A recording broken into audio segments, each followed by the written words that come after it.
Well,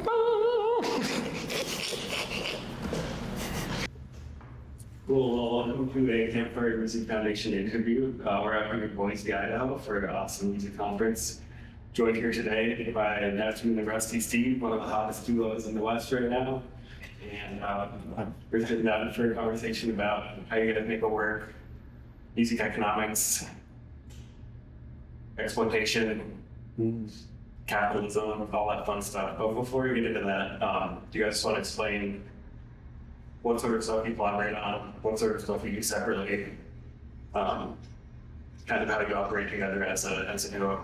Yeah. I guess what we do together is make music together. I kind of take on the role of instrumentalist and producer, and also mix and master our stuff. And then in the live setting, I play guitar. And then N3ptune writes all the lyrics and performs all the vocals, obviously, all the choir arrangements. So all the music, we all release this together. Yeah. Awesome. So for now, I have plans to do a solo project, and N3ptune does as well. Yeah. But yeah. Yeah, that's awesome. So just to, I guess, get right into it, how is streaming working for you? What are your thoughts on it? Do you make money off of it? No. Like, I'd say in total, I don't know the exact number I've made off of streaming, but it can't be more than like $200 in my whole life, I don't think. Wow. Like, I could be like slightly off, but it's if I'm off, it's not by much. Sure. What about you? I worked at metadata. So I've been able to like do payouts, so like, cause when you are distribute, like you go through your distribution, you're able to do splits, everything like that, so on and so forth. So I've been able to just like here and there, just be able to get by, like be able to like make money every here and there, like especially like doing music full time. When I was doing really good, or like we're on like a really good roll, out and about, the streams are like a lot higher. I've seen sometimes like it's like 140, something as little as like I saw like with, I don't know, United Masters won't let you cash out unless it's like of a certain like it, like you make a certain amount, like we do steady in streams. So it's been as low as like 30 something to as high as like 140 something. 140 something is really good, but when you take it into account, I mean, the numbers Just do one of the payouts. exactly when you how many times something's getting streamed versus how much you're making per stream. $100 is great for what the model is, but what the model is not beneficial. And What the model is that 90% of all streaming revenue goes to the top 1% of artists. Exactly. Record labels. So yeah. But so you rely on streaming at all as a revenue source when you're planning out how to make music work fiscally? No, Do you count it's not even. No, we definitely do not at all. We really account for live show payouts and merch sales, pretty much. And we've been lucky to get a few grants as well. Great. Yeah. Yeah. It's amazing. How much of your time you spend on your art versus managing your business, managing your brand? Well, we're really lucky. We have a manager and an agent, so they pretty much take care of most of that stuff. Like, we have to do very little when it comes to the management side. Yeah, so basically mostly focusing on the live shows. It's such a Yeah. amazing position to be in. Yeah. Well, and focusing on obviously making the records. writing the songs, producing the songs, mixing the songs, and mastering the songs, which is like a huge undertaking in and of itself. But yeah. What would you like to see different about the way music is valued, specifically recorded music? That's Me personally, yeah. Do you want to answer that first? I've been like talking to repeat the question. What would you like to see different about the way that our society values recorded music, and specifically the way that recorded music is compensated? Pure sales. A lot of because everything is electronic.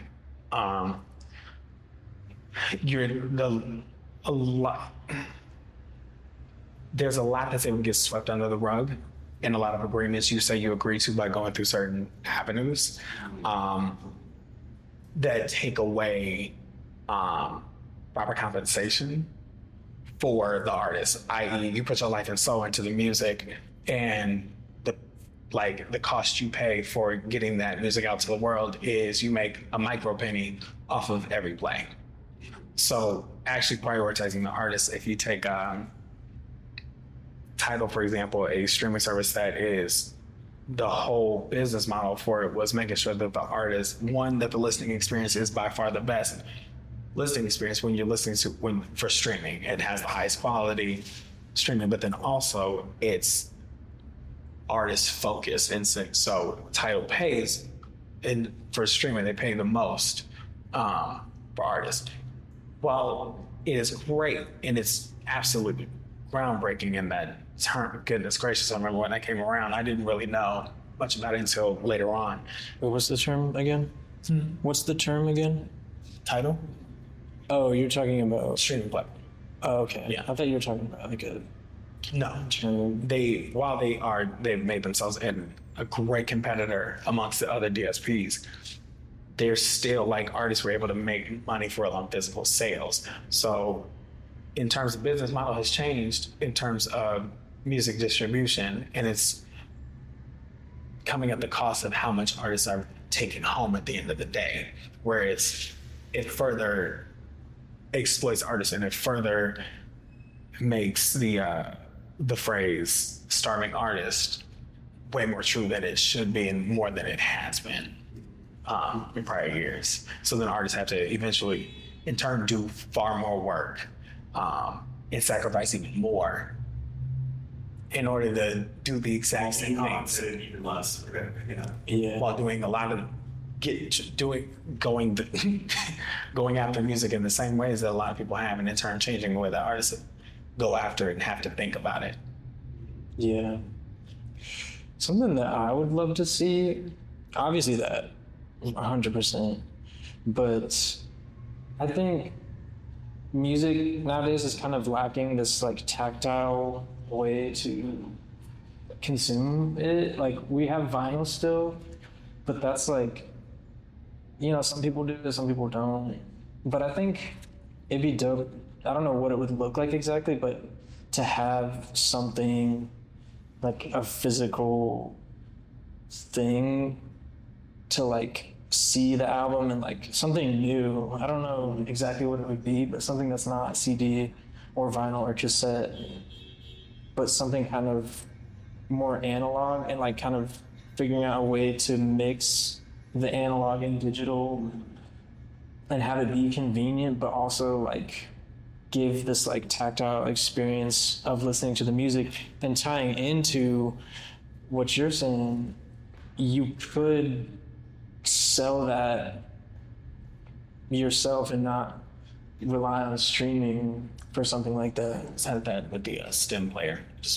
Yeah, like I think that's definitely like a huge step in the right direction, but No, but I think what you say points to how the digital music revolution, you lose things like liner notes, exactly. credits, all the other ways that consumers interacting with their music. It's like so fun to like, you can like hang like the liner notes on the wall or read all the lyrics and you have them like right there. And I don't know, I think that's missing, and I feel like people miss it. Like when, at least, I mean, I really miss I really love having like actual physical things and not just like swiping on the screen. Like I like physical buttons and I like the physicality of music, and I feel like it'd be dope to have. Yeah, exactly. It'd be dope to have like some like kind of like heavy duty like thing that you could like listen to your favorite album on. Yeah, totally. And like, I don't know, I look at a group like y'all who have thousands of fans and listeners who are using these apps to listen to your music. They're paying for access to these apps and they listen to your music. And then you don't even account for it because it's so like, as long as someone like y'all, you should be able to make a living income for your recorded music alone, based on how many people are listening. Well, if you could rely on just on recorded music, what would that do for you in terms of being able to focus more on your art or pursue different creative opportunities that you might not be able to now because of the economics of it? I think, I mean, at least for me, I think I would be happier in the way of not totally in the artistic realm, but like more in like living day to day. Like I wouldn't be as stressed about money or like a place to live, like food, healthcare, all of that stuff. Exactly. But I think not having to worry about all of that would in turn affect the music in a positive way, I would think. But I don't know. I think there is this weird balance in being an artist where suffering creates like the best art, I think. And it's kind of this weird back and forth of like, does suffering create the best art? Like, do you have to suffer to create the best art? But the best art that I know of came out of like intense suffering, so I'm not sure if like you need that or not. No. Yeah. But you shouldn't have to suffer because you can't pay your rent. Yeah, I agree. I agree. Yeah. But I guess, yeah. I mean, well, if you got paid more for streaming, how would you think you'd respond to that? What would be for you? If I was getting paid adequately, You're gonna and appropriately as we should, I think like most artists, it would allow the opportunity to be able to focus on music more, other than having to I've never been the type to let other people handle things for me. I like knowing how things run, how they're working. If I don't know something, tell me so then I know how that works, because I'm going to be a mogul myself one day and I want to know how that works. So if I know how to do that job, and when I hire someone to do that job, they're screwing up that job, I know how to, you know what I'm saying, get everything together. In that sense, I'd be able to focus more on the creative process.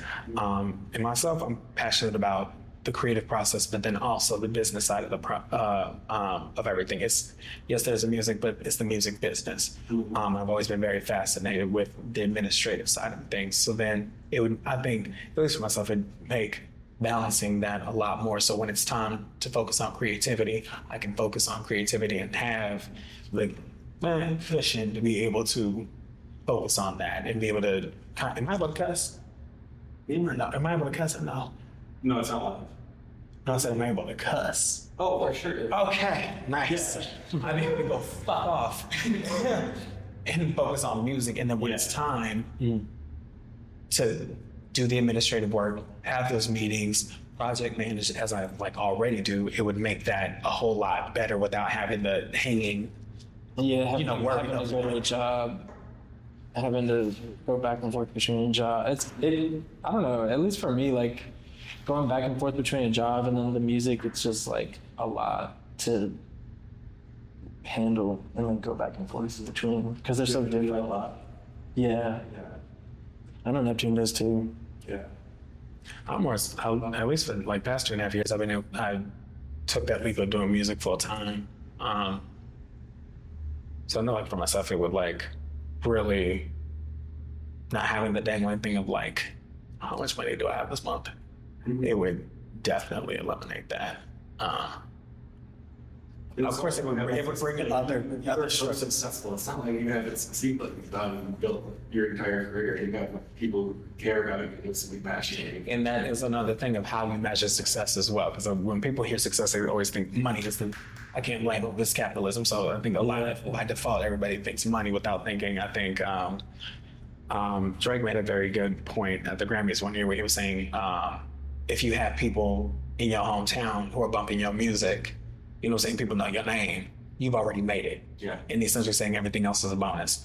And I think that is a very, like, a lot of people, they forget that it really is a privilege. Yeah. Having so many people who month by month, day by day, and show by show are coming out and seeing you and spending their hard-earned money in whatever economy, especially in this one. You know what I'm saying? What's going on. And so to be able to have that opportunity, even like, you know, the position that we're in, the position I'm in, I know for myself, I never take that for granted. If anything, I know I feel like if I'm not in it entirely, I'm like, fuck, I'm not giving everything like I could. But then I have to remember, you know, we're all human, and the artists are human at the end of the day.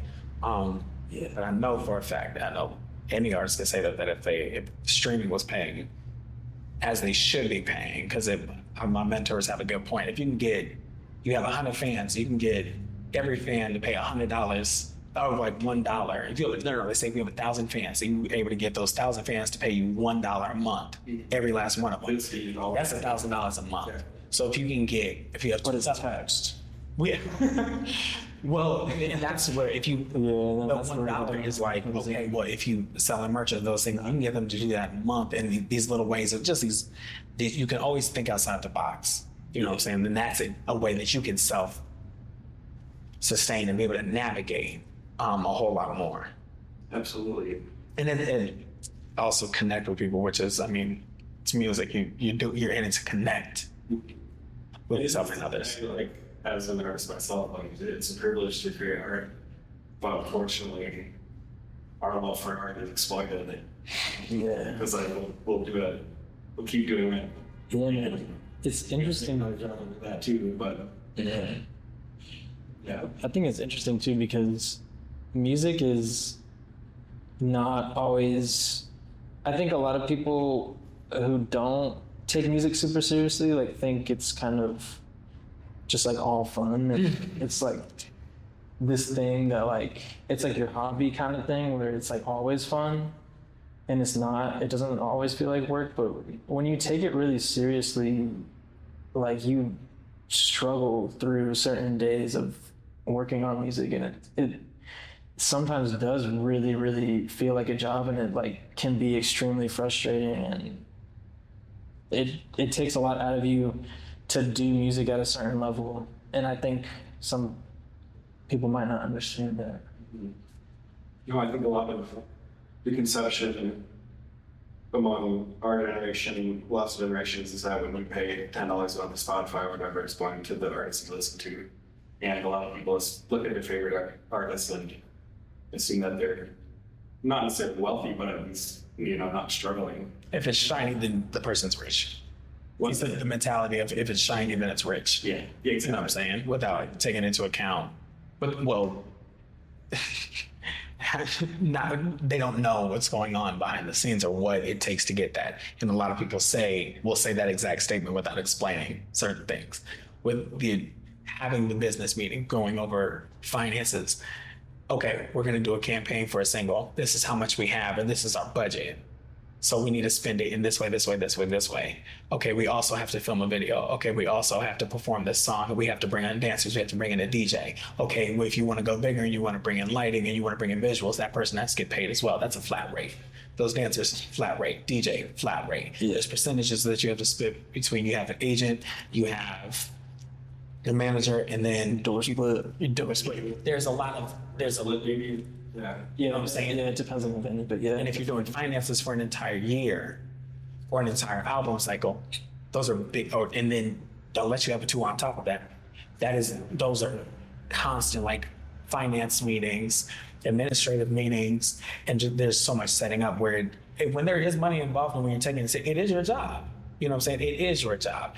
But I think because the You're word, supposed to get paid for your job. you know, I think the word in that it's a matter of, and that's where figuring out ways to make your money work for you and have that passive income within still is thinking outside the box and not just expecting, oh, well, just because I'm an artist, I should be giving, it's okay. Can you still do work? Can you still, you know, are you devoting yourself? Are you just expecting handouts left and right simply because you either opened your mouth to sing or because you pressed a button, oh yeah, somebody moved to it. No, do you still, can you do a job at the end of the day? And I think a lot of building an audience and all this will always require a big word. You're not going to make it as an artist either just by shaking handouts. But that being said, you shouldn't have to work your ass off, be successful, and not get anything. And it's also a matter of knowing how to exert that energy and where to exert their energy. I think one thing we hear so much is hard work. And I think that comes from an older generation and not effectively communicating. Not everything is hard work, especially for artists. The hard work belongs on stage. The diligent work belongs behind the scenes. And knowing you have to have the brain capacity and the bandwidth to be able to do all that and conserve that energy and know how to navigate that within yourself. So when it's time to go on that stage, the hard work is right there, whether that's dancing or you really just letting it loose and are you able to go back and do it all over again? What other ways do you feel squeezed by the system outside of streaming? Whether that be in venues, whether that be with identity or race or touring or social media. What else is working besides, or what else needs to change besides streaming? The bigger you get and the more you grow, the more you gotta shut up. Because you don't know who's who and who knows who and who you'll piss off. Simply because so-and-so and so-and-so rub elbows together and because they didn't like your point of view on something, now you are slowly getting blacklisted from certain opportunities. And the question of morality around certain things is now ambiguous for certain people because everybody has their points of views and because we live in a very narcissistic, entitled, and vocal society that feels the need to speak on every single thing. And then we as a whole believe that we need to give our opinion on every single thing. Yeah. That has bled into the actual industry. Whereas, I mean, that's been a thing, but because there is this hyper surveillance now of every single thing and every aspect of an artist's life it's commodified and it's content. Then in turn, anything you say is now content. So if you say something and you have one little tagline or one soundbite that's out of context, now that's being ran with. And if don't let you not have the proper training for like media, or you don't know, or some artists they don't go into this morning media training, which is understandable. We're artists, artists are weird and they're weird ass people. Every good artist is a weird ass person. Then all of a sudden, certain opportunities can either get snatched or in return. So you can get certain opportunities because you said something. There is a lot more pressure. You have to watch what you say, and a lot of your opinions you have to keep to yourself, no matter how passionate you are about it. Your whole career can go because you said one thing that people didn't like. Yeah. Which at moments absolutely good, because some people. Yeah, crazy. And it's like, why are y'all giving that motherfucking platform? But then when it becomes a thing of, but I also think it's where these platforms that get kind of socialized or structured in the first place usually get promote that sort of toxic engagement because that's how these platforms, that's how you make the most money. They're not there for support for the most creative or culturally rich social and digital environment. which that engagement only runs out more money. Yeah. For the platforms themselves, because the more clicks, the more swipes, that's the more revenue they get because their projected sales or their projected metrics are met or exceeded because of certain things. And then you have bots that they initiate that are inciting these things, which then engage conversation, so misinformation. And we live in a post-truth world. The truth is not valid anymore. The truth is not as entertaining as half of it. you tell half of it and put an opinion on the other side of it. Now you have engagement. Now you have a conversation. Yeah, and people are only shown like what aligns with their beliefs on social media because it gets more clicks. Yeah. And so then people kind of live in these like bubbles of what they think is going on in the world that fits like this narrative that they like to click on. Yeah. Then I think this seems true user to some degree. I mean, from a consumer standpoint, who you recommended on Spotify is partially dictated by major interests. If you want to promote the comments to Spotify, then promote their artists first. Yeah, and like on playlists. Playlists especially. Yeah.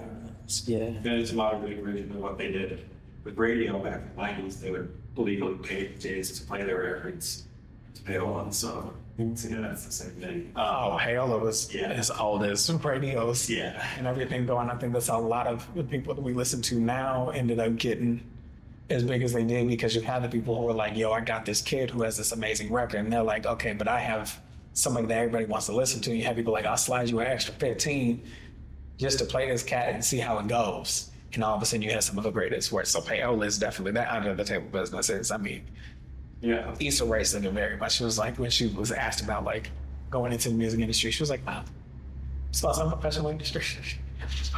Yeah, there's like no rules and it always changes. There's no rules. In this weird, like, people's titles aren't actually what they do.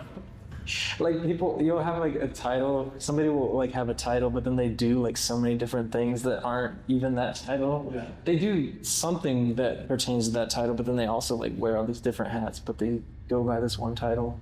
Yeah, It's interesting, it's weird. like the nature of music labor has changed. Yeah. For so long, the access to the music industry was having to label them to promotion, pressing your vinyl for you. Now you can do all that for yourself, except the money still goes to them. Exactly. But I think what you were saying earlier about how like music's just been so commodified, I think it's important to remember that it's like a cultural activity that has been commodified, not a commodity that creates culture. Exactly.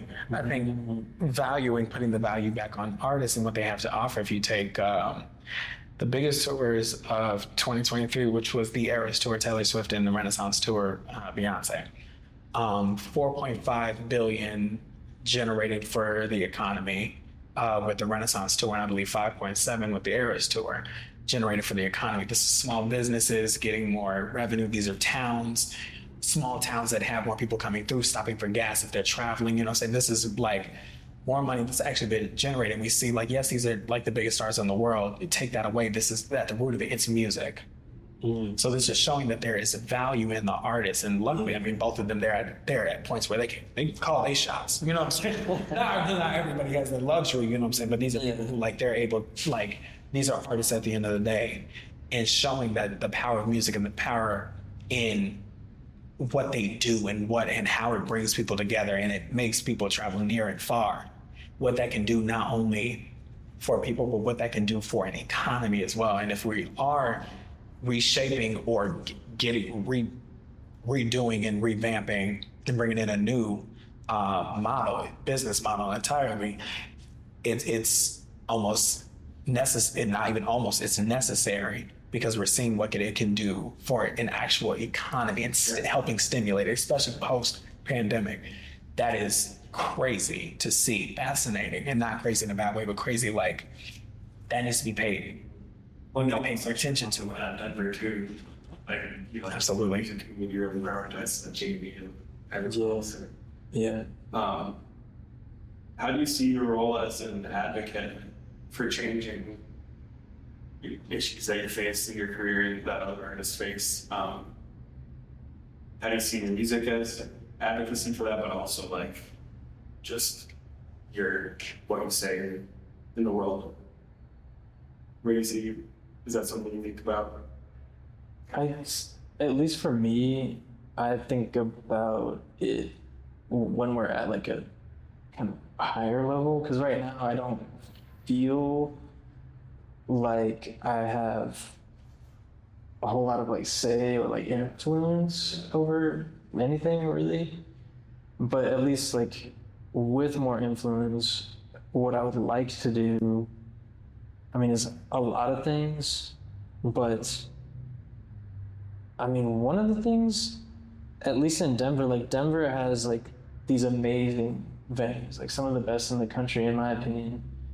And a lot, like pretty much all of the acts that come through are like passing through. There's like not really any like local acts that play the big venues. But I think it'd be dope to have like let's say you did like a huge tour. It'd be dope to have at least one of the support slots be a local band, because for us, the only reason we got on our first tour was because we were lucky enough to get on a support slot for a bigger artist who was passing through Denver. Okay. Who's that? Sleigh Bells. Okay. Yeah. Who was that? We played in 2021 and went on the tour in 2022. Yeah. And so y'all really built your whole career on your code. Is that correct? Accurate? Wait, say that? So when did you start releasing music together? In 21. In 21, okay. Yeah. We started before, but like Yeah, right yeah. into We it. released our first album. We're kind of back and forth on with it. No, I told it was an album. It was an album. We ran with albums. But we released our first album in 21. We released our first single in 2020. So y'all's whole career is like built during COVID, maybe. Yeah. That's wild. Yeah. Yeah. Well, no, I mean, N3ptune's career definitely was pre-COVID. I mean, N3ptune's been cutting his teeth for like Almost a decade. Yeah, so I mean, and I have been too, in different ways. Like I've always kind of bounced around like different projects, so it wasn't ever like a steady thing to build on. And N3ptune's always been doing his thing, and yeah. So to come back to the question about like, where you see yourself as a music advocate, or an advocate for social change in general. Yeah. I would say showcasing. I always express that I haven't had a blueprint, and to this day I don't have a blueprint.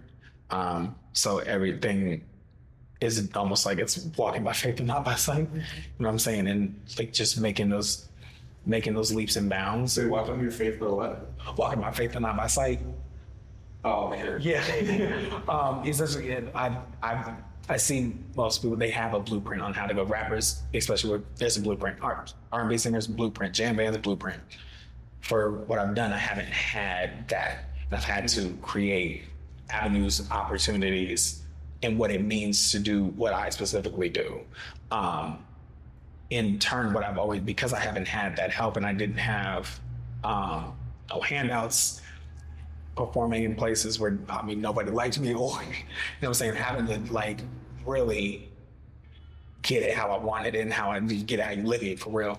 I had always said I want to be able to be exactly what I didn't have. So be that blueprint that somebody, for any other artist of a different generation wants to be able to walk, they now have a blueprint and they can get to where they're going so much faster.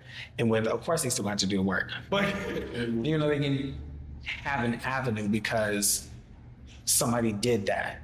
Now they can exceed what I do. Someone to look up to who mirrors them. You know, somebody, a driving force that they're like, if so-and-so did it, I can do it. Blueprint that you didn't have. You know what I'm saying? Which, I mean, Lord have mercy, when you're pioneering something, comes with great sacrifice. And you, I mean, what that does for another generation and the knowledge you're able to pass down. And I mean, you do take a lot of bullets and you make a lot of hard decisions, but in turn, who it's able to help and who's able to excel after that, it is transcendent. And that's a lot of the goal. So I think I make very specific decisions and just sometimes very hard sacrifices, so that following generations are able to take what I do or anything I was a part of and that my name was on, helped elevate, or any name that helped elevate me in whatever way, shape, or form. and have, you know, a following generation of young Black boys and girls, you know what I'm saying, and those in between, be able to have seats at the table, something even just like the summit we're here today. Yeah. Being asked, an artist like myself,